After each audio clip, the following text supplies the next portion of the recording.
Hello every one. അപ്പോൾ വീണ്ടും ഈ ഒരു ലേണിംഗ് സ്പേസിലേക്ക് വെൽക്കം ബാക്ക്. നമ്മൾ ഫോർത്ത് ചാപ്റ്ററിൽ എത്തിയിട്ടുണ്ട്. കേരള സ്റ്റേറ്റ് ബോർഡിൻ്റെ ഫോർത്ത് ചാപ്റ്റർ ഫിസിക്സിലെ 10th സ്റ്റാൻഡേർഡിൻ്റെ റൈറ്റ്. അതാണ് magnetic effects of electric current ആണ്. അപ്പോൾ ഇവിടെ ചാപ്റ്റർ സ്റ്റാർട്ട് ചെയ്യുന്നത് തന്നെ ഇപ്പോൾ നിങ്ങൾ ഈ സ്ക്രീനിൽ കാണുന്ന ഒരു ചിത്രം വെച്ചിട്ടാണ്. എന്താണ് ഇങ്ങനെ ആ കുട്ടി അച്ഛൻ്റെ അടുത്ത് ഈ ഒരു ബോർഡ് കണ്ടിട്ട് ചോദിക്കുകയാണ്. ഒരു MRI സ്കാൻ റൂമാണ്. അതിൻ്റെ ഫ്രണ്ടിൽ ഒരു ബോർഡാണ് മാഗ്നറ്റ് ഇസ് ഡേഞ്ചറസ് എന്ന് പറഞ്ഞിട്ട്, അല്ലെങ്കിൽ അവിടെ ആക്സസ് അപായം എന്ന് പറഞ്ഞിട്ട് ഡേഞ്ചർ ആണ്, അങ്ങോട്ടേക്ക് ആക്സസ് ചെയ്യരുതെന്ന് പറഞ്ഞിട്ടുള്ള ഒരു ബോർഡാണ് ആ കുട്ടി കാണുന്നത്. അപ്പോൾ ചോദിക്കുകയാണ് എന്തുകൊണ്ടാണ് മാഗ്നറ്റ്സ് ഡേഞ്ചറസ് ആയിട്ടുള്ളത്. മാഗ്നറ്റ് എന്നൊക്കെ പറഞ്ഞു കഴിഞ്ഞാൽ നമ്മുടെ ചൈൽഡ്ഹുഡിൽ നമുക്ക് ഭയങ്കര ക്യൂരിയോസിറ്റി ഒക്കെ ഉണ്ടാക്കുന്ന ഒരു സംഭവമാണ് അല്ലേ. ആ മാഗ്നറ്റ്സ് ഡേഞ്ചറസ് ആണെന്ന് പറഞ്ഞ് എഴുതി വെച്ചിരിക്കണം. അപ്പോൾ അച്ഛൻ പറയാണ്, ഞാൻ നിനക്ക് എക്സ്പ്ലെയിൻ ചെയ്തു തരാം എന്തുകൊണ്ടാണ് അത് ഡേഞ്ചറസ് ആവുന്നതെന്ന്. നമുക്കും ഈ ചാപ്റ്ററിൽ വഴിയെ വഴിയെ മനസ്സിലാക്കാം വൈ മാഗ്നറ്റ് ഇസ് ഡേഞ്ചറസ്, എന്തുകൊണ്ടാണ് ഇവിടെ അത് ഡേഞ്ചറസ് എന്ന് പറഞ്ഞ് എഴുതി വെച്ചിട്ടുള്ളതെന്ന്. ഓക്കെ, അപ്പോൾ നമുക്ക് ബേസിക് ആയിട്ട് മാഗ്നറ്റ്സിനെ പറ്റിയിട്ട് നമുക്ക് കുറച്ച് ഐഡിയ ഒക്കെ ഉണ്ട് അല്ലേ. നമുക്ക് കുറച്ച് ഐഡിയ മാഗ്നറ്റിനെ പറ്റിയിട്ടുണ്ട്. ഇപ്പോൾ നമ്മൾ മാഗ്നറ്റിൻ്റെ അടുത്തേക്ക് ഒരു ഒരു വുഡൻ പീസ് കൊണ്ടുവരാമെന്ന് വിചാരിക്കുക. വുഡൻ പീസ് കൊണ്ടുവരാണെങ്കിൽ അത് എന്ത് ചെയ്യും, മരത്തിൻ്റെ ഒരു കഷ്ണമാണ് ഒരു മാഗ്നറ്റിൻ്റെ അടുത്തേക്ക് കൊണ്ടുവരാണെങ്കിൽ ഡെഫിനറ്റ് ആയിട്ടും അത് എന്ത് ചെയ്യും, അട്രാക്ട് ചെയ്യില്ല അല്ലേ. പ്രത്യേകിച്ച് ഒരു മാറ്റം അവിടെ ഉണ്ടാവില്ല. ഓൺ ദ അതർ ഹാൻഡ് നമ്മളൊരു അയൺ നെയിലോ ഒരു സൂചിയോ മുട്ട് സൂചിയോ എന്തെങ്കിലുമൊക്കെയാണ് കൊണ്ടു ചെല്ലുന്നെങ്കിലോ അത് ആ മാഗ്നറ്റ് അട്രാക്ട് ചെയ്യും. അപ്പൊ എന്താണ്, ചില മെറ്റീരിയൽസിനെ മാഗ്നറ്റ് അട്രാക്ട് ചെയ്യും, ചിലതിനെ മാഗ്നറ്റ് അട്രാക്ട് ചെയ്യില്ല. അപ്പൊ മാഗ്നറ്റ് അട്രാക്ട് ചെയ്യുന്ന മെറ്റീരിയൽസിനെ നമ്മൾ മാഗ്നറ്റിക് മെറ്റീരിയൽസ് എന്ന് പറയും. അല്ലാത്തതിന് എന്ത് പറയും? ഇപ്പോൾ മാഗ്നറ്റ് അട്രാക്ട് ചെയ്യുന്നവരെ മാഗ്നറ്റിക് മെറ്റീരിയൽസ് എന്ന് പറയുകയാണെങ്കിൽ മാഗ്നറ്റ് അട്രാക്ട് ചെയ്യാത്തവരെ നമ്മൾ എന്ത് പറയും? നോൺ മാഗ്നറ്റിക് മെറ്റീരിയൽസ് എന്ന് പറയും. ഓക്കെ, അപ്പോൾ ഈ മാഗ്നറ്റിക് മെറ്റീരിയൽസിന്റെ മേല് എന്തോ ഒരു ഫോഴ്സ് അവർ എക്സേർട്ട് ചെയ്യുന്നുണ്ട്, എന്തോ ഒരു സ്ട്രെങ്ത് അവർ എക്സേർട്ട് ചെയ്യുന്നുണ്ട് അല്ലേ. അപ്പോൾ അതിൻ്റെ ആ ഒരു ഫീൽഡിൽ ഒരു ഇൻഫ്ലുവൻസ് ചെലുത്തുന്നുണ്ടെന്ന് പറയാം. മാഗ്നറ്റ് അതിൻ്റെ ചുറ്റുമുള്ള ഒരു ഏരിയയിൽ ഇൻഫ്ലുവൻസ് ഉണ്ടാക്കുന്നുണ്ട്, ഒരു ഫോഴ്സ് എക്സേർട്ട് ചെയ്യുന്നുണ്ട് എന്ന് നമുക്ക് പറയാം അല്ലേ. ഇപ്പൊ ഇമാജിൻ ഞാൻ ഇവിടെയാണ് ഒരു നീഡിൽ വെച്ചിട്ടുള്ളതെന്ന് വിചാരിക്കാം. ഡെഫിനറ്റ് ആയിട്ട് ഈ മാഗ്നറ്റ് അതിന് ഒരു ഇൻഫ്ലുവൻസ് അതും ഉണ്ടാവും, അതിനൊരു ഫോഴ്സ്, അട്രാക്റ്റീവ് ഫോഴ്സോ റിപ്പൽസീവ് ഫോഴ്സോ അതിനൊരു ഫോഴ്സ് ഫീൽ ചെയ്യും. ഇമാജിൻ ഞാൻ ഇവിടെയാണ് വെച്ചിട്ടുള്ളതെന്ന് വിചാരിക്കാം. ഈ മാഗ്നറ്റ് തീരെ ചെറുതാണെങ്കിൽ ഒരിക്കലും ഇത്ര അകലെയുള്ള ഒരു അയൺ നീഡിലിന് ഒരു ഫോഴ്സ് ഫീൽ ചെയ്യുന്നുണ്ടാവില്ല. അപ്പൊ അതിന്റെ ചുറ്റുമുള്ള ഒരു പെർട്ടിക്കുലർ ഏരിയയിലാണ് അല്ലെങ്കിൽ ഒരു റീജിയനിലാണ് അത് ആ ഫോഴ്സ് എക്സേർട്ട് ചെയ്യുന്നത്. അതിനെയാണ് നമ്മൾ എന്ത് പറയുക, ഒരു മാഗ്നറ്റിന്റെ ഫീൽഡ് എന്ന് പറയാം. The region around which magnet has it's influence. ഒരു മാഗ്നറ്റിന് അതിന്റെ സ്വാധീനം ചെലുത്താൻ പറ്റുന്ന അതിന്റെ ചുറ്റുമുള്ള ആ ഏരിയനെയാണ് നമ്മൾ മാഗ്നറ്റിക് ഫീൽഡ് എന്ന് പറയാം. ഇനി ഇതെന്ന് പറയുന്നത് നമുക്ക് ഫീൽ ചെയ്യുന്ന, എക്സ്പീരിയൻസ് ചെയ്യുന്ന ഒരു സംഭവമാണ്. പക്ഷെ ഇതിനെ നമ്മൾ എങ്ങനെ റെപ്രസെന്റ് ചെയ്യും? അതിനെ നമുക്ക് കാണാൻ ഒരു രൂപം വേണ്ടേ? അതിന് വേണ്ടിയിട്ട് നമ്മൾ വരയ്ക്കുന്ന ഇമാജിനറി ആയിട്ടുള്ള സാങ്കല്പികമായിട്ടുള്ള രേഖകളാണ് മാഗ്നറ്റിക് ഫീൽഡ് ലൈൻസ് എന്ന് പറയുന്നത്. ആ ഇമാജിനറി ആയിട്ടുള്ള ലൈൻസിനെയാണ് നമ്മൾ എന്ത് പറയുന്നത്? മാഗ്നറ്റിക് ഫീൽഡ് ലൈൻസ് എന്ന് പറയുന്നത്. അപ്പോൾ ഈ മാഗ്നറ്റിക് ഫീൽഡിനെ റെപ്രസെന്റ് ചെയ്യാനായിട്ട് നമ്മൾ വരയ്ക്കുന്ന ഇമാജിനറി ആയിട്ടുള്ള ലൈൻസിനെയാണ് എന്ത് പറയുന്നത്? മാഗ്നറ്റിക് ഫീൽഡ് ലൈൻസ് എന്ന് പറയുന്നത്. ഇനി ഇവിടെ നിങ്ങളൊരു കാര്യം നോക്കിയാൽ കാണും, ഇതൊരു ബാർ മാഗ്നറ്റ് ആണ്. പല ഷേപ്പിലുള്ള മാഗ്നറ്റ്സ് ഉണ്ട്, അത് നിങ്ങൾ ചെറിയ ക്ലാസ്സിൽ പഠിച്ചിട്ടുണ്ടാവും. നമുക്ക് ഇവിടെ ഉള്ളത് ഒരു ബാർ മാഗ്നറ്റ് ആണ്. എല്ലാ മാഗ്നറ്റ്സിനും എന്തുണ്ട്? രണ്ട് പോളുകളാണ്. Magnets are bipolars. ഓക്കെ, അപ്പൊ ഇവിടെ രണ്ട് പോളുകൾ ഉണ്ട്. ഇവിടെ നോർത്ത് പോൾ ഉണ്ട്, ഇവിടെ സൗത്ത് പോൾ ഉണ്ട്. നമ്മൾ ഈ മാഗ്നറ്റിക് ഫീൽഡിന്റെ ചുറ്റും വരച്ചിട്ടുള്ള ഈ ലൈൻ, ഉള്ളിലും വരച്ചിട്ടുള്ള ഈ ലൈൻസിനെയാണ് നമ്മൾ മാഗ്നറ്റിക് ഫീൽഡ് ലൈൻസ് എന്ന് പറയുന്നത്. ഇപ്പൊ ഇവിടെ നമുക്ക് നോക്കിയാൽ കാണാം, ഈ മാഗ്നറ്റിന്റെ ഫീൽഡ് ലൈൻ എന്ന് പറയുന്നത് നോർത്തിൽ നിന്നും സൗത്തിലേക്കാണ് പോകുന്നത്. പുറത്ത്, ഔട്ട്സൈഡ് ദ മാഗ്നറ്റ് എങ്ങനെയാണ് ഫീൽഡ് ലൈൻസ് ഉള്ളത്? It starts from the north and it ends in the south. നോർത്തിൽ നിന്നും ആരംഭിച്ച് എവിടെ ചെന്ന് അവസാനിക്കുകയാണ്? സൗത്ത് പോളിൽ ചെന്ന് അവസാനിക്കുകയാണ്. അപ്പൊ starts from the north, outside the magnet. ഇനി ഉള്ളിലത്തെ ലൈൻസിന്റെ ഡയറക്ഷൻ നിങ്ങൾ നോക്ക്. ഉള്ളിലത്തെ ഫീൽഡ് ലൈൻസ് എന്ന് പറയുന്നത് സൗത്തിൽ നിന്നും നോർത്തിലേക്കാണ്. എങ്ങനെയാണ് ഫീൽഡ് ലൈൻസ് പോകുന്നത്? സൗത്ത് പോളിൽ നിന്നും നോർത്ത് പോളിലേക്കാണ്. അപ്പൊ ഈ മാഗ്നറ്റിക് ഫീൽഡ് ലൈൻസ് എന്ന് പറയുന്നത് ഔട്ട്സൈഡ് ദ മാഗ്നറ്റ് നോർത്ത് പോളിൽ നിന്നും സ്റ്റാർട്ട് ചെയ്ത് സൗത്ത് പോളിലേക്ക് എത്തുന്നു. ഇൻസൈഡ് ദ മാഗ്നറ്റ് അത് സൗത്തിൽ നിന്നും സ്റ്റാർട്ട് ചെയ്ത് എവിടേക്ക് എത്തുന്നു? നോർത്തിലേക്ക് എത്തുന്നു. ഇനി നിങ്ങൾ നോക്കുക, ഇതൊരു പൈവറ്റഡ് മാഗ്നറ്റിക് നീഡിലാണ്. പൈവറ്റഡ് മാഗ്നറ്റിക് നീഡിൽ എന്ന് പറഞ്ഞാൽ എന്താണ്? അത് ഫിക്സ് ചെയ്തിട്ടുള്ള പോയിന്റിൽ അത് റൊട്ടേറ്റ് ചെയ്യാനായിട്ട് ഫ്രീ ആണെന്ന് അർത്ഥം. അതിന്റെ ഒരു end it is free to rotate. ഇപ്പൊ ഈ മാഗ്നറ്റിക് നീഡിൽ നിങ്ങൾക്ക് കാണുന്നുണ്ടാവും, ഇതിന്റെ ഒരു നോർത്ത് പോളും ഒരു സൗത്ത് പോളും ഉണ്ട്. ഈ ഭാഗം എന്ന് പറയുന്നത് റൊട്ടേറ്റ് ചെയ്യാൻ ഫ്രീ ആയിട്ടുള്ള ആളാണ്. അതിനെയാണ് നമ്മളൊരു പൈവറ്റഡ് മാഗ്നറ്റിക് നീഡിൽ എന്ന് പറയുന്നത്. അങ്ങനെയുള്ള ഒരു നീഡിലിന്റെ അടുത്തേക്ക് നമ്മൾ എന്ത് ചെയ്യണം? ഒരു പീസ് ഓഫ് വുഡ് കൊണ്ടുവരാണ്, ഒരു മരക്കഷ്ണം കൊണ്ടുവരാണ്. മരക്കഷ്ണം കൊണ്ടുവരുമ്പോൾ എന്ത് സംഭവിക്കും? ഒന്നും സംഭവിക്കില്ല. കാരണം അതൊരു നോൺ മാഗ്നറ്റിക് മെറ്റീരിയൽ ആണല്ലേ. അതിന് പ്രത്യേകിച്ച് ഒരു മാറ്റവും ആ റീജിയനിലോ അവിടെ ഒന്നും ഉണ്ടാവില്ല. ഇനി ഞാൻ ഓൺ ദ അതർ ഹാൻഡ് ഒരു ബാർ മാഗ്നറ്റ് കൊണ്ടുവരാണ്. നോർത്ത് പോളും സൗത്ത് പോളും ഒരു ബാർ മാഗ്നറ്റ് കൊണ്ടുവരാണ്. ഈ നോർത്ത് പോളിൽ നിങ്ങൾ നോക്ക്, നോർത്ത് പോളിനെയാണ് ഈ പൈവറ്റഡ് മാഗ്നറ്റിക് നീഡിലിന്റെ നോർത്ത് പോളിലേക്ക് കൊണ്ടുവരുന്നത്. ഇപ്പൊ നിങ്ങൾക്ക് കാണാൻ പറ്റുന്നുണ്ടാവും, അതിന് ഇങ്ങോട്ടൊരു ആരോ വെച്ച് റെപ്രസെന്റ് ചെയ്തിട്ടുള്ളതില്ലേ? അതിന്റെ മീനിങ് എന്താണ്? അത് ആ ഡയറക്ഷനിലേക്ക് റൊട്ടേറ്റ് ചെയ്യും, അല്ലെങ്കിൽ ആ ഡയറക്ഷനിലേക്ക് മൂവ് ചെയ്യും എന്ന് നമുക്ക് പറയാം. ഓക്കെ, ഇപ്പൊ നിങ്ങൾ നോക്ക്, ഇതൊരു ക്ലോക്കാന്ന് വിചാരിക്കാം. ക്ലോക്ക് സാധാരണ ക്ലോക്കിന്റെ സൂചി എങ്ങനെയാ മൂവ് ചെയ്യുക? ഇങ്ങനെയാണ് മൂവ് ചെയ്യുക അല്ലേ? ഈ ഡയറക്ഷനിലാണ് മൂവ് ചെയ്യുക. അപ്പൊ ഇതിന് നമ്മൾ എന്ത് പറയും? This is known as clock vice direction. Clock പോകുന്ന ഡയറക്ഷൻ ആണ് ക്ലോക്ക് വൈസ് ഡയറക്ഷൻ. ഇനി ഈ ഡയറക്ഷനിലേക്കാണ് മൂവ് ചെയ്യുന്നതെങ്കിൽ നമ്മൾ അതിന് എന്ത് പറയും?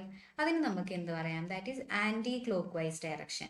അതിന് നമ്മൾ എന്ത് പറയും? Anti clock vice direction. അപ്പോൾ ഈ ഡയറക്ഷനിലേക്ക് മൂവ് ചെയ്യുമ്പോൾ നമുക്ക് we can say that it as clock vice direction. അതിന്റെ ഓപ്പോസിറ്റിലാണ് മൂവ് ചെയ്യുന്നതെങ്കിൽ നമുക്ക് അതിന് എന്ത് പറയാം? അതാണ് ആന്റി ക്ലോക്ക് വൈസ് ഡയറക്ഷൻ എന്ന് പറയുന്നത്. അപ്പൊ ഇവിടെ നോക്ക്, ഇത് എങ്ങോട്ടേക്കാണ് മൂവ് ചെയ്യുന്നത്? ഉറപ്പായിട്ടും ഈ ഒരു മാഗ്നറ്റ് വരുമ്പോൾ ഈ ഒരു പൈവറ്റഡ് മാഗ്നറ്റിക് നീഡില് ഇത് നോർത്ത് പോൾ ആയതുകൊണ്ട് തന്നെ അത് ഇങ്ങോട്ടേക്ക് റിപ്പൽഷൻ ആയിട്ടുള്ള ഒരു ഫോഴ്സ് ആണ് ഉണ്ടാവുക. അപ്പൊ അത് എങ്ങനെ മൂവ് ചെയ്യും? അത് ആന്റി ക്ലോക്ക് വൈസ് ഡയറക്ഷനിലേക്ക് മൂവ് ചെയ്യും. ഓക്കെ, അപ്പൊ അത് ആ ഡയറക്ഷനിൽ അത് റൊട്ടേറ്റ് ചെയ്യുന്നത് നമുക്ക് പറയാം. അപ്പൊ ഒരു നോൺ മാഗ്നറ്റിക് ആയിട്ടുള്ള ഒരു മെറ്റീരിയൽ വന്നപ്പോൾ അതിനൊരു മാറ്റം ഉണ്ടായില്ല. പക്ഷെ ഒരു മാഗ്നറ്റിനെ കൊണ്ടുവന്നപ്പോൾ അത് എന്ത് ചെയ്തു? അതിനൊരു ഡിഫ്ലക്ഷൻ ഉണ്ടായി. പൈവറ്റഡ് മാഗ്നറ്റിക് നീഡിലിന് ഒരു ഡിഫ്ലക്ഷൻ ഉണ്ടായി. ഒരു മാഗ്നറ്റിക് മെറ്റീരിയലിനെ കൊണ്ടുവന്നപ്പോൾ, അല്ലെങ്കിൽ ഒരു മാഗ്നറ്റിനെ അവിടെ കൊണ്ടുവന്നപ്പോൾ എന്തുണ്ടായി? അവിടെ ഒരു മാഗ്നറ്റിനെയാണ് നമ്മൾ കൊണ്ടുവന്നത്. മാഗ്നറ്റിനെ കൊണ്ടുവന്നപ്പോൾ എന്ത് സംഭവിച്ചു? അതിനൊരു ഡിഫ്ലക്ഷൻ ഉണ്ടായി. ഈ മാഗ്നറ്റിന് അതിന്റെ ചുറ്റും എന്തുണ്ട്? ഒരു മാഗ്നറ്റിക് ഫീൽഡ് ഉണ്ട്. ഈ ഒരു മാഗ്നറ്റിനും അതിന്റെ ചുറ്റും എന്തുണ്ടാവും? ഒരു മാഗ്നറ്റിക് ഫീൽഡ് ഉണ്ടാവും അല്ലേ? അപ്പൊ ഈ രണ്ട് മാഗ്നറ്റിക് ഫീൽഡുകൾ തമ്മിൽ അവിടെ എന്ത് ചെയ്തിട്ടുണ്ടാവും? ഇന്ററാക്ട് ചെയ്തിട്ടുണ്ടാവും. എന്താണ്? ഈ ഒരു മാഗ്നറ്റിന് അതിന്റെ ചുറ്റും മാഗ്നറ്റിക് ഫീൽഡ് ഉണ്ട്, അതൊരു ഫോഴ്സ് എക്സേർട്ട് ചെയ്യുന്നുണ്ട് അല്ലെ? ഇതിന്റെ ചുറ്റും എന്തുണ്ട്? ഒരു ഫോഴ്സ് എക്സേർട്ട് ചെയ്യുന്നുണ്ട്. ഇതൊരു മാഗ്നറ്റ് ആണ്, അപ്പൊ അതിനും അതിന്റെ ചുറ്റും ഒരു ഫോഴ്സ് എക്സേർട്ട് ചെയ്യാനുണ്ടാവും. അപ്പൊ ഒരു മാഗ്നറ്റിനെ മറ്റൊരു മാഗ്നറ്റിന്റെ അടുത്തേക്ക് കൊണ്ടുവന്നപ്പോഴാണ് അവിടെ ഒരു ഡിഫ്ലക്ഷനോ അനക്കോ ഒക്കെ ഉണ്ടായത്. ഓക്കെ, അതെന്താണ്? ആ രണ്ട് മാഗ്നറ്റുകളുടെ ഫീൽഡുകൾ തമ്മിൽ ഇന്ററാക്ട് ചെയ്തിട്ടുണ്ടാവും, പരസ്പരം ഒരു ഫോഴ്സ് ഒക്കെ എക്സേർട്ട് ചെയ്തിട്ടുണ്ടാവും. അപ്പോഴാണ് എന്ത് സംഭവിച്ചത്? അവിടെ ഒരു മൂവ്മെന്റ് ഉണ്ടായത്. ഓക്കെ, അത്ര മനസ്സിലാക്കാം. രണ്ട് മാഗ്നറ്റിക് ഫീൽഡുകൾ അടുത്ത് വന്നപ്പോഴാണ് എന്ത് ചെയ്തത്? ഈ പൈവറ്റഡ് ആയിട്ടുള്ള നീഡിലിന് ഒരു ഡിഫ്ലക്ഷൻ ഉണ്ടായത്. ഇനി ചെയ്യാൻ പോകുന്നത് എന്താണെന്ന് വെച്ച് കഴിഞ്ഞാൽ, ഇവിടെ നിങ്ങൾക്ക് എന്ത് ചെയ്യാം? ഇവിടെ നിങ്ങൾക്ക് ഒരു കണ്ടക്ടർ കാണും. This is A conductor. Okay, ഈ ഒരു കളറിൽ മാർക്ക് ചെയ്തിട്ടുള്ളതാണ് ഒരു കണ്ടക്ടർ. ഇത് സ്വിച്ച് ഓൺ അല്ല. ഞാൻ ഇവിടെ എന്ത് ചെയ്യാണ്? ഇവിടെ ഒരു പൈവറ്റഡ് മാഗ്നറ്റിക് നീഡിലിനെ കൊണ്ടുവയ്ക്കാം. സ്വിച്ച് ഓൺ അല്ല, ഇതിൽ കൂടെ കറണ്ട് ഒന്നും പോകുന്നില്ല. അപ്പൊ ഇവിടെ പ്രത്യേകിച്ച് ഒരു മാറ്റവും ഒബ്സർവ് ചെയ്തില്ല. എന്നിട്ട് ഞാൻ എന്ത് ചെയ്തു? പതുക്കെ ഞാൻ ഈ സ്വിച്ച് അങ്ങോട്ട് ഓൺ ചെയ്തു. ഈ സ്വിച്ചിനെ സർക്യൂട്ടിനെ കംപ്ലീറ്റ് ചെയ്ത് സ്വിച്ച് ഓൺ ചെയ്തു. സ്വിച്ച് ഓൺ ചെയ്തപ്പോൾ ഇതിൽ കൂടെ കറണ്ട് ഫ്ലോ ചെയ്യാൻ തുടങ്ങി. Current started flowing through this conductor. Current ഇതിൽ കൂടെ ഫ്ലോ ചെയ്തു. കറണ്ട് ഈ എയിൽ നിന്ന് ബിയിലേക്ക്, ഈ ഡയറക്ഷനിലേക്ക് ഫ്ലോ ചെയ്തു. ഇതാണ് പോസിറ്റീവ് നിന്ന് ഇങ്ങനെ നെഗറ്റീവിലേക്ക് കറണ്ട് ഈ ഡയറക്ഷനിൽ ഫ്ലോ ചെയ്തു. ഈ ഡയറക്ഷനിൽ ഫ്ലോ ചെയ്തപ്പോൾ എന്ത് സംഭവിച്ചു? ഈ മാഗ്നറ്റിക് നീഡിലിൽ ഒരു ഡിഫ്ലക്ഷൻ ഉണ്ടായി. ഈ മാഗ്നറ്റിക് നീഡിലിന് എന്ത് സംഭവിച്ചു? അതിനൊരു ഡിഫ്ലക്ഷൻ ഉണ്ടായി. സ്വിച്ച് ഓൺ ആക്കാതിരുന്നപ്പോൾ, കറണ്ട് ഫ്ലോ ചെയ്യാതിരുന്നപ്പോൾ there was no deflection. പക്ഷെ സ്വിച്ച് ഓൺ ചെയ്ത് കറണ്ട് ഫ്ലോ ചെയ്യാൻ സ്റ്റാർട്ട് ചെയ്തപ്പോൾ എന്ത് കാണാൻ തുടങ്ങി? അവിടെ ഒരു ഡിഫ്ലക്ഷൻ കാണാൻ തുടങ്ങി. നേരത്തെ നമ്മൾ കണ്ടു, ഒരു പൈവറ്റഡ് മാഗ്നറ്റിക് നീഡിലിന്റെ അടുത്തേക്ക് ഒരു മാഗ്നറ്റിനെ കൊണ്ടുവന്നപ്പോഴാണ് എന്തുണ്ടായത്? അവിടെ ഒരു ഡിഫ്ലക്ഷൻ ഉണ്ടായത്. എന്ന് പറഞ്ഞാൽ ഒരു മാഗ്നറ്റിക് ഫീൽഡും മറ്റൊരു മാഗ്നറ്റിക് ഫീൽഡും തമ്മിൽ ഇന്ററാക്ട് ചെയ്തപ്പോൾ, അപ്പൊ ഇവിടെ കറണ്ട് ഫ്ലോ ചെയ്തപ്പോൾ ഈ ഒരു മാഗ്നറ്റിക് നീഡിൽ ഡിഫ്ലക്ട് ചെയ്യണമെങ്കിൽ അവിടെ എന്തുണ്ടായി കാണണം? ഇതിലേക്ക് കൂടെ കറണ്ട് കടന്നു പോയപ്പോൾ ഈ കണ്ടക്ടർ അതിന്റെ ചുറ്റും എന്തുണ്ടാക്കി കാണണം? ഒരു മാഗ്നറ്റിക് ഫീൽഡ് ഉണ്ടാക്കി കാണണം. അല്ലെങ്കിൽ കറണ്ട് കടന്നു പോയപ്പോൾ ഈ കണ്ടക്ടർ ഒരു മാഗ്നറ്റ് ആയിട്ട് ആക്ട് ചെയ്തിട്ടുണ്ടാവും. എന്നിട്ട് അതിന്റെ ചുറ്റും ഒരു മാഗ്നറ്റിക് ഫീൽഡ് അത് പ്രൊഡ്യൂസ് ചെയ്തിട്ടുണ്ടാവും. അപ്പോഴാണ് ഇതിന്റെ മാഗ്നറ്റിക് ഫീൽഡും ഈ മാഗ്നറ്റിക് പൈവറ്റഡ് മാഗ്നറ്റിക് നീഡിലിന്റെ മാഗ്നറ്റിക് ഫീൽഡും തമ്മിൽ ഇന്ററാക്ട് ചെയ്ത് ഇത് ഡിഫ്ലക്ട് ചെയ്തത്. ഇതൊരു ഫോഴ്സ് അല്ലെങ്കിൽ ഈ കറണ്ട് ക്യാരിയിങ് ആയിട്ടുള്ള കണ്ടക്ടർ ഒരു മാഗ്നറ്റിക് ഫോഴ്സ് അല്ലെങ്കിൽ അവിടെ ഒരു ഫോഴ്സ് പ്രൊഡ്യൂസ് ചെയ്തിട്ട് അത് എന്തിമ എക്സേർട്ട് ചെയ്തിട്ടുണ്ടാവും? പൈവറ്റഡ് മാഗ്നറ്റിക് നീഡിലും എക്സേർട്ട് ചെയ്തിട്ടുണ്ടാവും. നമ്മൾ കണ്ടു അത് എപ്പോഴാണ് എക്സേർട്ട് ചെയ്യപ്പെടുന്നത്. അങ്ങനെ ഒരു ഫോഴ്സ് വരാൻ കാരണം എന്താ? അവിടെ ഒരു മാഗ്നറ്റിക് ഫീൽഡ് ഉണ്ടായി കാണും. അപ്പൊ കറണ്ട് ക്യാരിയിങ് ആയിട്ടുള്ള കണ്ടക്ടറിന് ഒരു മാഗ്നറ്റിക് ഫീൽഡ് ക്രിയേറ്റ് ചെയ്യാൻ പറ്റും, അങ്ങനെ ഒരു ഫോഴ്സ് എക്സേർട്ട് ചെയ്യാൻ പറ്റും. അങ്ങനെയാണ് ഇപ്പുറത്തുള്ള പൈവറ്റഡ് മാഗ്നറ്റിക് നീഡിൽ മൂവ് ചെയ്തത്. ഇത് ഇത്രയേ ഉള്ളൂ. കറണ്ട് ക്യാരിയിങ് കണ്ടക്ടർ എന്താണ്? അതിന്റെ ചുറ്റും ഒരു മാഗ്നറ്റിക് ഫീൽഡ് ഉണ്ടാക്കും. ആ മാഗ്നറ്റിക് ഫീൽഡും നമ്മുടെ പൈവറ്റഡ് മാഗ്നറ്റിക് നീഡിലിന്റെ മാഗ്നറ്റിക് ഫീൽഡ് തമ്മിൽ ഇന്ററാക്ട് ചെയ്തിട്ടുണ്ടാവും. അപ്പോൾ ഒരു magnetic field is formed around A current carrying conductor. അപ്പോൾ കറന്റ് ക്യാരിയിങ് കണ്ടക്ടറിന് എന്ത് ഫോം ചെയ്യാൻ പറ്റും? അതിന്റെ ചുറ്റും ഒരു മാഗ്നറ്റിക് ഫീൽഡ് ഫോം ചെയ്യാൻ പറ്റും. This magnetic field can exert A force on magnetic needle. അപ്പൊ ഈ മാഗ്നറ്റിക് ഫീൽഡ് എന്ത് ചെയ്തിട്ടുണ്ടാവും? അത് നമ്മുടെ മാഗ്നറ്റിക് നീഡിലും ഒരു ഫോഴ്സ് എക്സേർട്ട് ചെയ്തിട്ടുണ്ടാവും. അതിനെയാണ് നമ്മൾ എന്ത് പറയുന്നത്? മാഗ്നറ്റിക് ഇഫക്റ്റ് ഓഫ് ഇലക്ട്രിസിറ്റി എന്ന് പറയുന്നത്. കറണ്ട് കടന്നു പോകുമ്പോൾ അതിനൊരു ഒരു കണ്ടക്ടറിന് ഒരു മാഗ്നറ്റിക് ഫീൽഡ് പ്രൊഡ്യൂസ് ചെയ്യാൻ പറ്റും. ആ ഒരു സിറ്റുവേഷൻ അതിനെയാണ് നമ്മൾ എന്ത് പറയുന്നത്? മാഗ്നറ്റിക് ഇഫക്റ്റ് ഓഫ് ഇലക്ട്രിസിറ്റി എന്ന് പറയുന്നത്. ഓക്കെ, ഇനി ഹാൻസ് ക്രിസ്റ്റ്യൻ ഏസ്റ്റർ എന്ന് പറഞ്ഞിട്ടുള്ള ഒരു സയന്റിസ്റ്റ് ഒരുപാട് എക്സ്പീരിമെന്റ്സ് ചെയ്തിട്ടാണ് ഈ ഒരു കാര്യം കണ്ടെത്തിയത്. എന്ത്? ഒരു കറണ്ട് ക്യാരിയിങ് ആയിട്ടുള്ള കണ്ടക്ടറിന് മാഗ്നറ്റിക് ഫീൽഡ് പ്രൊഡ്യൂസ് ചെയ്യാൻ പറ്റുമെന്ന് കണ്ടെത്തിയത്.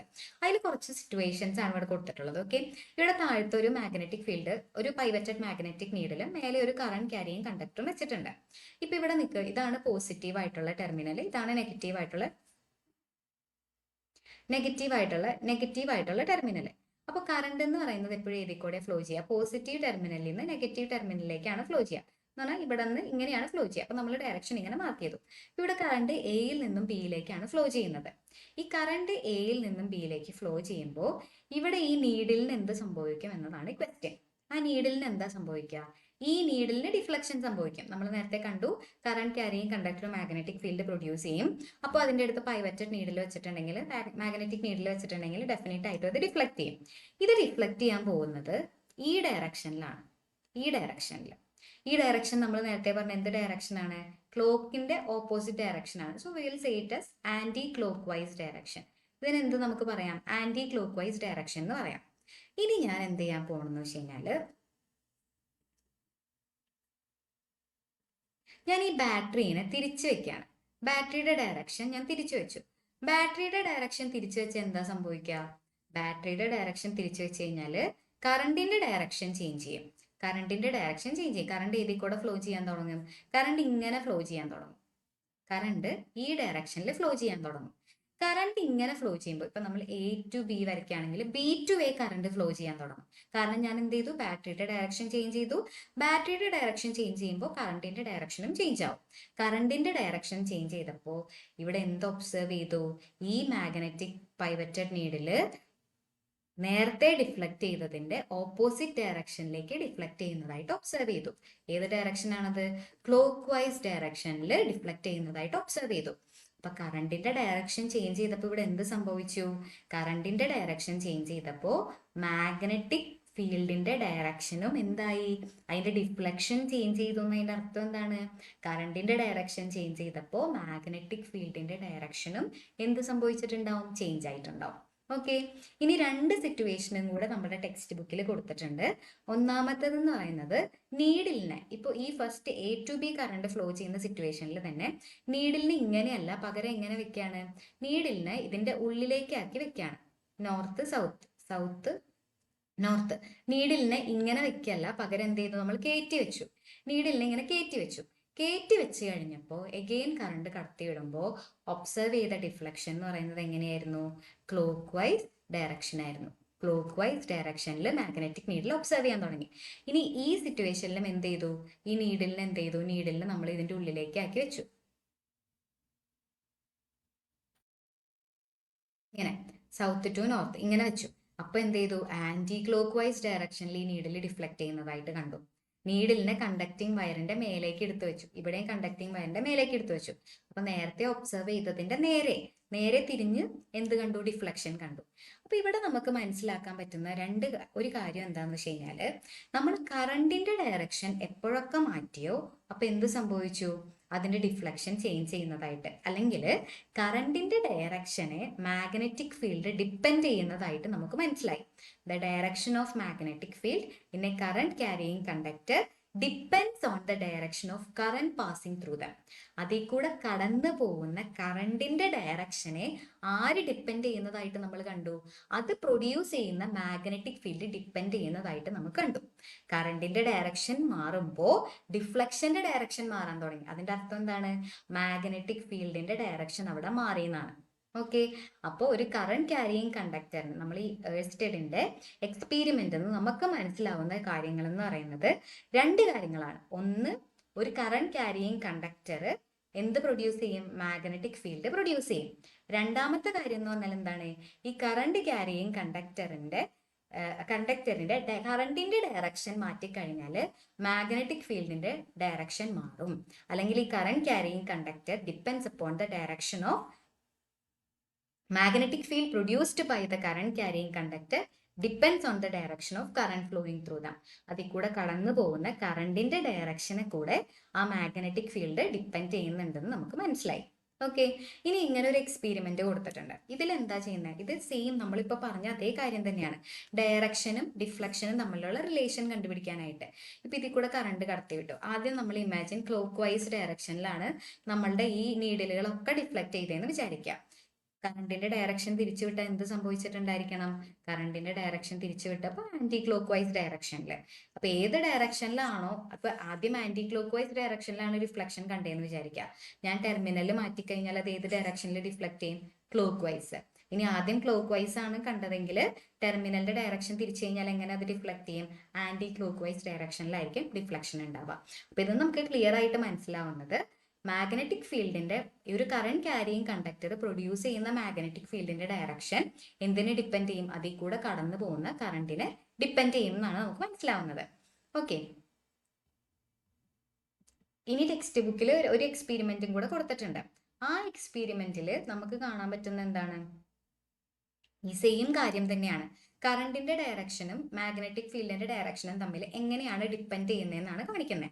അപ്പോൾ ഇത് നമ്മൾ ശരിക്കും പറഞ്ഞു കഴിഞ്ഞാൽ ഒരു റൂളിന്റെ ബേസിസിൽ നമുക്കിത് കണ്ടുപിടിക്കാൻ പറ്റും. അതിനെയാണ് നമ്മൾ പറയുന്നത് റൈറ്റ് ഹാൻഡ് തമ്പ് റൂൾ എന്ന്. എന്താ പറയുന്നത്? റൈറ്റ് ഹാൻഡ് തമ്പ് റൂൾ എന്ന്. നമ്മുടെ റൈറ്റ് ഹാൻഡ് എടുക്കുക. റൈറ്റ് ഹാൻഡ് എടുത്തിട്ട് റൈറ്റ് ഹാൻഡിന്റെ തമ്പ് എന്തിന്റെ ഡയറക്ഷനിലേക്ക് ആക്കി പിടിക്കാം? കറണ്ടിന്റെ ഡയറക്ഷനിലേക്ക് ആക്കി പിടിക്കാം. ഇപ്പൊ ഇവിടെ ഇയാൾ പിടിച്ചിരിക്കുന്നത് കണ്ടില്ലേ? ഈ തമ്പ് എന്ന് പറയുന്നത് ഈ ഡയറക്ഷനിലാണ് ഇതിൽ കൂടെ കറണ്ട് ഫ്ലോ ചെയ്യുന്നത്. ഈ ഡയറക്ഷനിലാണ്. ഓക്കെ, എയിൽ നിന്നും ബിയിലേക്കാണ് കറണ്ട് ഫ്ലോ ചെയ്യുന്നത്. അപ്പൊ ആ ഡയറക്ഷനിലാണ് എന്ത് പിടിച്ചിട്ടുള്ളത്? തമ്പ് പിടിച്ചിട്ടുള്ളത്. എന്നിട്ട് ഫിംഗേഴ്സിന് അതിന് ചുറ്റും കേൾ ചെയ്യാണ്. ഫിംഗേഴ്സിന് അതിന് ചുറ്റും പിടിക്കുകയാണ്. പിടിക്കുമ്പോൾ ഫിംഗേഴ്സ് ഏത് ഡയറക്ഷനിലാണോ ചുറ്റിക്കുന്നത് അല്ലെങ്കിൽ കേൾ ചെയ്യുന്നത്, ആ ഡയറക്ഷനിലാണ് അതിന്റെ മാഗ്നറ്റിക് ഫീൽഡ് ഉണ്ടാവുക. ഇപ്പൊ ഇവിടെ ഏത് ഡയറക്ഷനിലാണ്? ഇവിടെ ഈ ഡയറക്ഷനിലാണ് ഫിംഗേഴ്സ് പോയിരിക്കുന്നത് അല്ലേ? ഫിംഗേഴ്സ് ആ കണ്ടക്ടറിന് ചുറ്റും പോയിരിക്കുന്നത്. അപ്പൊ ആ ഡയറക്ഷനിലായിരിക്കും എന്തുണ്ടാവുക?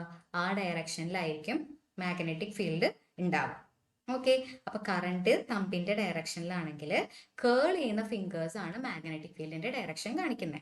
അപ്പോൾ right hand thumb rule, imagine holding a conductor with your right hand in such a way that the thumb points in the direction of electric current. Thumb ഏത് ഡയറക്ഷനിലാണ്? തമ്പ് കറണ്ടിന്റെ ഡയറക്ഷനിലാണെങ്കിൽ അതിന് ചുറ്റും കേൾ ചെയ്യുന്ന, കണ്ടക്ടറിന് ചുറ്റും കേൾ ചെയ്യുന്ന ഫിംഗേഴ്സ് ഏത് ഡയറക്ഷനിലായിരിക്കും? It will be in the direction of magnetic field. ശരിക്കും ഒരു എക്സ്പെരിമെന്റൽ സെറ്റപ്പിൽ കാണിച്ചു കഴിഞ്ഞാൽ ഒരു നന്നായിട്ട് നമുക്ക് മനസ്സിലാവും. നോക്കട്ടെ, ഞാൻ ഇങ്ങനെ അറേഞ്ച്മെന്റ്സ് ചെയ്യാൻ പറ്റുന്ന രീതിയിൽ ഇത് കൈ കൊണ്ട് ഡയറക്റ്റ് ആയിട്ട് ഡെമോൺസ്ട്രേറ്റ് ചെയ്ത് കാണിക്കാം. സോ ഒരു ബെറ്റർ അണ്ടർസ്റ്റാൻഡിങ് ഉണ്ടാവും. ഫോർ ദ ടൈം ബീയിങ് മനസ്സിലാക്കുക, കറണ്ടിന്റെ ഡയറക്ഷൻ ആണ് തമ്പെങ്കിൽ ഫിംഗേഴ്സ് കേൾ ചെയ്യുമ്പോൾ ആ കേൾ ചെയ്യുന്നത് എന്തിന്റെ ഡയറക്ഷൻ ആയിരിക്കും? മാഗ്നറ്റിക് ഫീൽഡിന്റെ ഡയറക്ഷൻ ആയിരിക്കും എന്ന് മനസ്സിലാക്കുക. അതിനെ പറയുന്ന ഈ റൂളിന്റെ പേരാണ് റൈറ്റ് ഹാൻഡ് തമ്പ് റൂൾ എന്ന് പറയുന്നത്.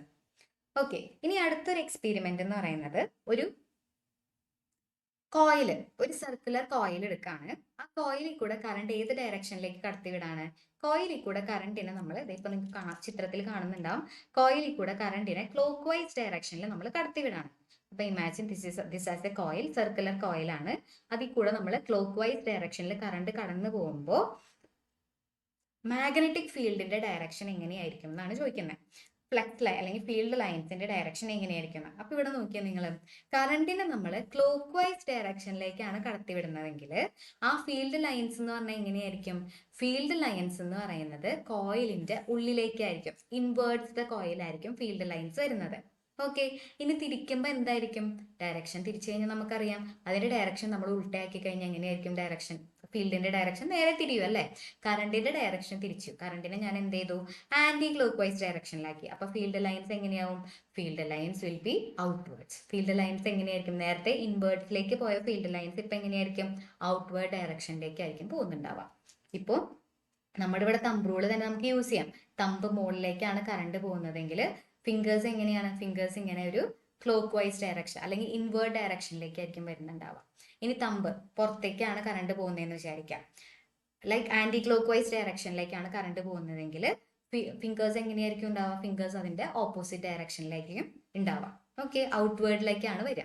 ഇതിനെ കുറച്ചും കൂടി ഡെമോൺസ്ട്രേറ്റ് ചെയ്താലാണ് മനസ്സിലാവുക. സോ നമുക്കത് ഡെമോൺസ്ട്രേറ്റ് ചെയ്ത് കാണിക്കാം കേട്ടോ. ഇപ്പൊ തൽക്കാലം നമ്മൾ മനസ്സിലാക്കുക, നമ്മൾ കറണ്ടിന്റെ ഡയറക്ഷൻ നമ്മൾ ഓപ്പോസിറ്റിലേക്ക് കൊടുത്തു കഴിഞ്ഞാൽ മാഗ്നറ്റിക് ഫീൽഡിന്റെ ഡയറക്ഷൻ തിരിയും. ഇപ്പൊ കറണ്ട് ക്ലോക്ക് വൈസ് പോയി മാഗ്നറ്റിക് ഫീൽഡ് ലൈൻസ് ഇൻവേർഡ് ആയിരുന്നു. കറണ്ടിനെ ആന്റി ക്ലോക്ക് വൈസ് ആക്കി കഴിഞ്ഞാൽ മാഗ്നറ്റിക് ഫീൽഡ് ലൈൻസ് ഔട്ട്വേർഡ് ആവും. അതാണ് കറണ്ടിന്റെ ഡയറക്ഷൻ ചേഞ്ച് ചെയ്താൽ മാഗ്നറ്റിക് ഫീൽഡിന്റെ ഡയറക്ഷനും ചേഞ്ച് ചെയ്യും. അത്രയാണ്. അപ്പൊ ഇവിടെ നിന്ന് ഈ മൊത്തം എക്സ്പീരിമെന്റ്സ് നമുക്ക് മനസ്സിലാക്കാനുള്ള ഒരു 2 കാര്യങ്ങളുണ്ട്. ഇവിടെ ഒരു എക്സ്പീരിമെന്റും കൂടെ കൊടുത്തിട്ടുണ്ട്. ഓക്കെ, ഇവിടെ ആദ്യം തന്നെ ഇവിടെ ഈ കോയിൽ കാണുന്നില്ലേ? ഈ കോയിലിൽ ഒറ്റ ചുറ്റേ ഉണ്ടായിരുന്നുള്ളൂ. ഇനി അതിന്റെ നമ്പർ ഓഫ് ടേൺസ് കൂട്ടി. രണ്ടാമത്തെ കോയിലിൽ എന്ത് ചെയ്തു? നമ്പർ ഓഫ് ടേൺസ് കൂട്ടി. അപ്പൊ ഈ ഒറ്റ ചുരുളുണ്ടായിരുന്ന സമയത്ത് ഇതിന്റെ ഡിഫ്ലക്ഷൻ എന്തോരമായിരുന്നു എന്ന് വിചാരിക്കാം. നമ്പർ ഓഫ് ടേൺസ് കൂട്ടുമ്പോൾ ഇതിന്റെ ഡിഫ്ലക്ഷൻ എന്ത് സംഭവിക്കും? അതാണ് ഈ എക്സ്പെരിമെന്റ് എന്ന് നമുക്ക് മനസ്സിലാക്കാനുള്ളത്. ഒറ്റ ടേൺ ആയിരുന്നപ്പോൾ ഇത്തിരിയാണ്, ഇവിടം വരെയാണ് ഡിഫ്ലക്ട് ചെയ്തതെന്ന് വിചാരിക്കാം. നമ്പർ ഓഫ് ടേൺസ് ഇൻക്രീസ് ചെയ്യുമ്പോൾ എന്ത് ചെയ്യും? അതിന്റെ ഡിഫ്ലക്ഷനും കൂടും. അപ്പൊ അതിന്റെ കാര്യം എന്താണ്? ഈ മാഗ്നറ്റിക് ഫീൽഡിനെ ഈ നമ്പർ ഓഫ് ടേൺസ് എങ്ങനെയോ ഇൻഫ്ലുവൻസ് ചെയ്തിട്ടുണ്ട് അല്ലേ? ഇതെന്ന് വെച്ച് കഴിഞ്ഞാൽ ആ കമ്പിച്ചുരുളിൽ പ്രൊഡ്യൂസ് ചെയ്യാൻ പറ്റുന്ന മാഗ്നറ്റിക് ഫീൽഡിനെ ഏതോ രീതിയിൽ അത് ഇൻഫ്ലുവൻസ് ചെയ്തിട്ടുണ്ട്. ടേൺസ് കൂട്ടി കഴിഞ്ഞപ്പോൾ എന്ത് സംഭവിച്ചു? ഡിഫ്ലക്ഷൻ കൂടി. ഡിഫ്ലക്ഷൻ കൂടി എന്ന് പറഞ്ഞാൽ എന്താ അർത്ഥം? മാഗ്നറ്റിക് ഫീൽഡ് കൂടി എന്നാണ് അർത്ഥം അല്ലേ? അപ്പൊ മാഗ്നറ്റിക് ഫീൽഡ്, ഒരു കറണ്ട് ക്യാരിയിങ് കണ്ടക്ടറിന് പ്രൊഡ്യൂസ് ചെയ്യാൻ പറ്റുന്ന മാഗ്നറ്റിക് ഫീൽഡിനെ അഫക്ട് ചെയ്യുന്ന 2 ഫാക്ടേഴ്സിനെയാണ് ഇവിടെ കൊടുത്തിട്ടുള്ളത്. ഒന്നാമത്തെ കാര്യം എന്ന് പറയുന്നത് number of turns of the conductor. ഏത് കണ്ടക്ടറിനെയാണോ നമ്മൾ യൂസ് ചെയ്യുന്നത് അതിന്റെ നമ്പർ ഓഫ് ടേൺസ്. രണ്ടാമത്തത് എന്ന് പറയുന്നത് amount of current flowing through it. ഇപ്പൊ ഇവിടെ ആദ്യം ഞാനൊരു 1.5ന്റെ ബാറ്ററിയാണ് വെച്ചിട്ടുള്ളതെന്ന് വിചാരിക്കാം. ഇനി ഞാനത് മാറ്റി ഒരു 3 വോൾട്ടിന്റെ ബാറ്ററി വെക്കുകയാണ്. അപ്പൊ എന്ത് സംഭവിക്കും? ഇവിടെ ആദ്യം 1.5ന്റെ ബാറ്ററി വെച്ചപ്പോൾ ഇത്രയും ഡിഫ്ലക്ഷൻ ആയിരുന്നു. 3 വോൾട്ട് വെക്കുമ്പോൾ ഡിഫ്ലക്ഷൻ കൂടി. അപ്പോൾ 2 കാര്യങ്ങളാണ് ഇൻഫ്ലുവൻസ് ചെയ്യുന്നത്. ഒന്ന്, കറണ്ട് കൂടുമ്പോൾ എന്ത് സംഭവിക്കും? ഡിഫ്ലക്ഷൻ കൂടും. 2, നമ്പർ ഓഫ് ടേൺസ് കൂടുമ്പോഴും എന്ത് സംഭവിക്കും? ഇന്റൻസിറ്റി ഓഫ് മാഗ്നറ്റിക് ഫീൽഡ് കൂടും, ഡിഫ്ലക്ഷൻ കൂടും. അപ്പൊ ഈ ഡിഫ്ലക്ഷൻ കൂടാന്ന് പറഞ്ഞാൽ എന്താ അർത്ഥം? ഇന്റൻസിറ്റി ഓഫ് മാഗ്നറ്റിക് ഫീൽഡ് കൂടാന്നാണ് അർത്ഥം. അപ്പൊ ഒന്നാമത്തെ കാര്യം, കറണ്ടിനെ നമ്മൾ I ആയിട്ട് റെപ്രസെന്റ് ചെയ്യാം. കറണ്ട് കൂടിയപ്പോൾ എന്ത് സംഭവിച്ചു? മാഗ്നറ്റിക് ഫീൽഡിന്റെ ഇന്റൻസിറ്റി കൂടി. രണ്ടാമത് ഞാൻ എന്ത് ചെയ്തു? നമ്പർ ഓഫ് ടേൺസ് എന്ത് ചെയ്തു? ഇൻക്രീസ് ചെയ്തു. അപ്പോഴും എന്ത് സംഭവിച്ചു? മാഗ്നറ്റിക് ഫീൽഡിന്റെ ഇന്റൻസിറ്റി കൂടി. അപ്പൊ 2 ഫാക്ടേഴ്സ് ആണ് മാഗ്നറ്റിക് ഫീൽഡിന്റെ ഇന്റൻസിറ്റിനെ അഫക്ട് ചെയ്യുന്നത്. ഒന്ന് കറണ്ട്, രണ്ടാമത്തെന്ന് പറഞ്ഞാൽ എന്താണ്? Number of turns. അപ്പൊ കറണ്ട് ഇൻക്രീസ് ചെയ്ത് കഴിഞ്ഞാൽ എന്ത് സംഭവിക്കും? മാഗ്നറ്റിക് ഫീൽഡ് ഇൻക്രീസ് ചെയ്യും. അതുപോലെ തന്നെ നമ്പർ ഓഫ് ടേൺസ് ഇൻക്രീസ് ചെയ്താൽ എന്ത് സംഭവിക്കും? മാഗ്നറ്റിക് ഫീൽഡിന്റെ ഇന്റൻസിറ്റി എന്ന് പറയുന്നത് ഇൻക്രീസ് ചെയ്യും. അപ്പൊ ഇത്രയും നമുക്ക് ഈ ക്ലാസ്സിൽ പഠിക്കാൻ. എനിക്കറിയാം അത് കുറച്ച് നമുക്ക് ഇതിന്റെ ഡയറക്ഷനും അതൊക്കെ കണ്ടുപിടിക്കാൻ ഇത്തിരി ബുദ്ധിമുട്ടുണ്ട്. അപ്പൊ നിങ്ങൾ ഫസ്റ്റ് കോൺസെപ്റ്റുകൾ മനസ്സിലാക്കുക. ഓക്കെ, നമുക്കത് എങ്ങനെ കണ്ടുപിടിക്കാം, അതൊക്കെ നമുക്ക് പഠിക്കാം. പക്ഷെ ഫസ്റ്റ് നിങ്ങൾ എന്ത് ചെയ്യുക? കോൺസെപ്റ്റ്, മാഗ്നറ്റിക് ഫീൽഡ് എന്താണ്, ഫീൽഡ് ലൈൻസ് എന്താണ്. ഒരു നോൺ മാഗ്നറ്റിക് മെറ്റീരിയലിനെ കൊണ്ടുവന്നു, ഒരു മാഗ്നറ്റിനെ കൊണ്ടുവന്നു. അപ്പൊ അവിടെ എന്ത് സംഭവിച്ചു? പിന്നെ കറണ്ട് കടത്തി വിട്ടപ്പോൾ മാഗ്നറ്റിക് ഫീൽഡ് അവിടെ ഉണ്ടായി എന്നൊക്കെ പഠിക്കാം. പിന്നെന്താണ്? കറണ്ടിന്റെ ഡയറക്ഷൻ ചേഞ്ച് ചെയ്തപ്പോൾ മാഗ്നറ്റിക് ഫീൽഡിന്റെ ഡയറക്ഷൻ മാറി.